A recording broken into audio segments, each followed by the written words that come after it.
Hello বন্ধুরা, আমি শেখর নীল। এখন আমি করব অর্ণ মুখোপাধ্যায় পরিচালিত এবং অর্ণ মুখোপাধ্যায়, অনির্বাণ ভট্টাচার্য, সোহিনী অভিনীত এসবিএফ এর আপকামিং বাংলা সিনেমা অথইয়ের টিজার রিভিউ। টিজারটা মেকারদের তরফ থেকে অফিসিয়ালি খানিকক্ষণ আগে ড্রপ করা হয়েছে। এখন টিজারটার ভালো দিক খারাপ দিক নিয়ে আলোচনা হবে আজকের এই ভিডিওতে। আশা করি আপনারা সকলেই জানেন শেক্সপিয়ারের অথেলো অবলম্বনে পরিচালক এই সিনেমাটাকে নির্মাণ করেছেন অনির্বাণ ভট্টাচার্য, এই ছবির ক্রিয়েটিভ ডিরেক্টর। এবং আপনারা সকলেই জানেন অনির্বাণ ভট্টাচার্য শেক্সপিয়ারের ম্যাকবেথ অলরেডি অ্যাডাপ্ট করেছে, মন্দার হইচইতে মুক্তি পেয়েছিল। অধিকাংশ বাংলার কন্টেন্টের যা স্ট্যান্ডার্ড হয় তার থেকে ফার বেটার একটা কাজ ছিল, টেকনিক্যালি খুবই সাউন্ডেড এবং সেই কাজটার মধ্যে একটা ডার্ক ব্যাপার ছিল যেটা বাংলা কন্টেন্টে আমরা খুব একটা খুঁজে পাই না। সেই ডার্ক জোনটাকে আরও একবার হয়তো এক্সপ্লোর করা হতে পারে, সেটা আমার এই অথইয়ের টিজার দেখে কিন্তু মনে হচ্ছে। আমি নিশ্চিত নই, টিজার দেখে যেটা ফিল করলাম সেটা আপনার সঙ্গে শেয়ার করছি। এখন এই টিজারটা যদি আপনারা ভালো করে দেখেন, টিজারের মধ্যে দেখবেন একটা কনভারসেশন যেটা ছবির মধ্যে পার্টিকুলার কোনো একটা সিনে আমরা দেখতে পাবো, প্রেম, ভালোবাসা এবং ঘৃণাকে কেন্দ্র করে। অনির্বাণ ভট্টাচার্য যিনি এখানে খল চরিত্রে অভিনয় করবেন এবং অন্য যিনি এখানে প্রধান চরিত্রে নাম ভূমিকায় অভিনয় করবেন, তাদের মধ্যে আমরা এই কনভারসেশনটা দেখতে পাচ্ছি। সেটাকে ভয়েস ওভারে রাখা হয়েছে এবং তার সঙ্গে সঙ্গে ছবির বিভিন্ন দৃশ্য জুড়ে এই টিজারটাকে তৈরি করা হয়েছে। এবং একদম লাস্টে গিয়ে একটা সিন দেখানো হচ্ছে, যে সিনটাতে অনির্বাণ ভট্টাচার্যের পারফরমেন্স জাস্ট চূড়ান্ত, টেরিফিক। মানে ওই সিনটাতে তার পারফরমেন্স নিয়ে প্রত্যেকেই কথা বলবে, এতটাই ভালো কাজ সে করেছে। যে দেখবে সেই বুঝতে পারবে যে এখানে অভিনেতা ফাটিয়ে দিয়েছে। এখন যারা ওথেলোর সম্পর্কে জানেন বা যারা ওমকারা সিনেমাটা অ্যাটলিস্ট বিশাল ভারদ্বাজের প্রত্যেকেই প্রায় দেখেছেন, আপনারা খুবই জনপ্রিয় একটা ছবি, সিনেমা প্রেমীরা তো নিশ্চিতভাবে দেখেছে। তো আপনারা সকলে বুঝতেই পারছেন যে কেন প্রেম, ভালোবাসা বা ঘৃণাকে কেন্দ্র করে সংলাপ রাখা হয়েছে এই পার্টিকুলার টিজারটার মধ্যে। কারণ নাটকটাই সেটাকে কেন্দ্র করে, এই গল্পটাই সেটাকে কেন্দ্র করে। শেষ অবধি কে জয়লাভ করে, শেষ অবধি কে এক্সিস্ট করে, ভালোবাসা নাকি ঘৃণা, শেষ অবধি কোন জিনিসটার এক্সিস্টেন্স থাকে, বিশ্বাস ভরসা নাকি অবিশ্বাস সন্দেহ।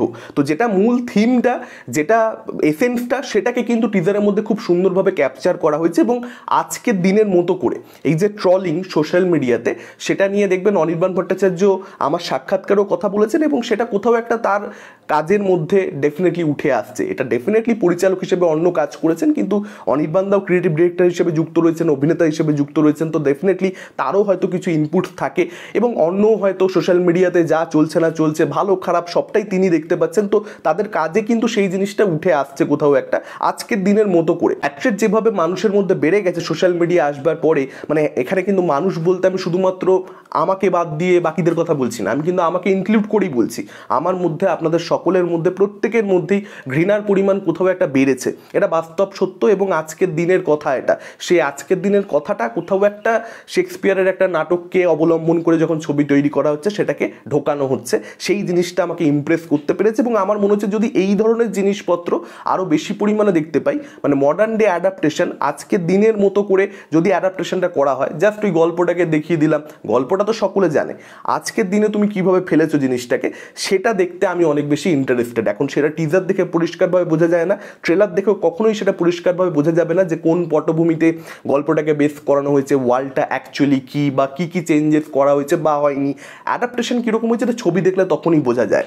তো আমি সেটা দেখবার জন্যই আসলে অপেক্ষা করছি। টিজার প্রচণ্ড বেশি প্রমিসিং, খুবই ভালো লাগছে প্রত্যেকের পারফরমেন্সেস, বিশেষ করে কিছু দৃশ্যে যেরকম লাইটিং হয়েছে দেখবার মতন এবং টেকনিক্যালি সাউন্ডেড হবে। অনির্বাণ ভট্টাচার্য ক্রিয়েটিভ ডিরেক্টর হিসেবে রয়েছেন, আমার এটা আগে থেকে বিশ্বাস ছিল। তার ক্রিয়েটিভ ডিরেক্টর হিসেবে যুক্ত হয় যে সমস্ত কাজে আপনারা দেখে নিন, ব্যোমকেশ সে করেছে ক্রিয়েটিভ ডিরেক্টর হিসেবে, সেখানে দেখবেন টেকনিক্যালি সাউন্ডেড, অন্যান্য ব্যোমকেশের তুলনায় ফার বেটার সেখানে সাউন্ড ডিজাইনের কাজ।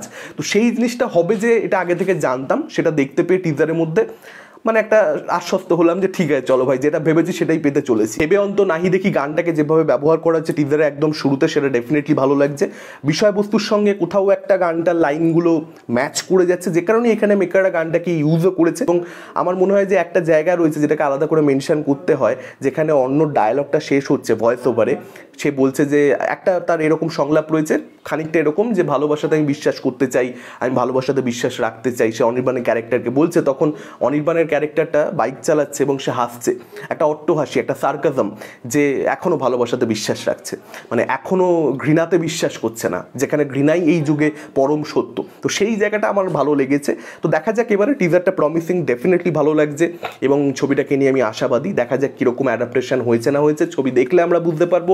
ট্রেলার কীরকম হয় তার আগে সেটাও দেখবার মতন ব্যাপার হবে এবং বক্স অফিস কীরকম হয় দেখা যাক। জুন মাসে ছবিটা মুক্তি পাচ্ছে, অনেকগুলো বড় ছবির মাঝে জুন মাসে প্রচুর বাংলা ছবি মুক্তি পাচ্ছে, সেগুলোকে কেন্দ্র করে আমি অলরেডি একটা ভিডিও বানিয়েছি যে জুন মাসের বড় ক্ল্যাশ, আমি সেটা ডেসক্রিপশনে দিয়ে রাখবো, চাইলে আপনারা সেই ভিডিওটাও চেক আউট করতে পারেন। আপনাদের কীরকম কী লেগেছে টিজারটা ডেফিনেটলি আপনারা সেটা আমাদের কমেন্ট করে জানাতে পারেন। এই ভিডিওটা ভালো লাগলে লাইক করতে পারেন, শেয়ার করতে পারেন, আমাদের চ্যানেল নতুন হলে চ্যানেলটাকে অবশ্যই সাবস্ক্রাইব করতে পারেন। আজকের মতন টাটা, চোখ রাখুন পরবর্তী ভিডিও।